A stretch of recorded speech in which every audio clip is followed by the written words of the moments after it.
Les jours de forte affluence, il n'est pas rare de croiser plusieurs dizaines de touristes venus s'essayer au canoë sur le Célé. Des touristes qui n'ont pas toujours pleinement conscience des risques liés à cette activité de plein air, souvent considérée à tort comme sans danger. Il y a toujours un risque sur la rivière, on peut se renverser, on peut mal négocier une descente de glissière, on peut mal négocier un virage, on peut se renverser. Et c'est pas dans l'esprit des gens. Le canoë, c'est de la balade, c'est se promener, c'est profiter du beau temps de la rivière et tout ça. Pour Loïc, moniteur diplômé, il est indispensable de rappeler sans cesse les règles élémentaires de sécurité.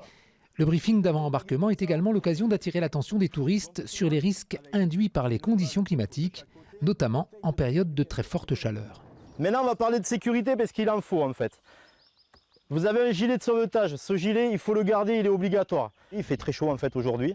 On peut avoir une insolation. Par exemple, si on tombe, au moins on a le gilet, on peut au moins flotter. C'est déjà ça qui est important. Après, on n'est jamais à l'abri de rien.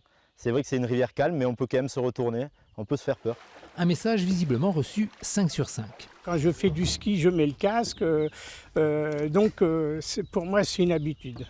Même s'il n'y a aucun danger, il faut mettre les agrès de sécurité. C'est pas notre élément, c'est quand même des embarcations qu'on ne prend pas tous les jours non plus. Donc non, je pense qu'on fait un minimum attention quand on est dessus, quoi. Entre le 1er juin et le 30 septembre 2018, plus de 400 personnes se sont noyées accidentellement en France, dont une majorité lors de périodes de canicule.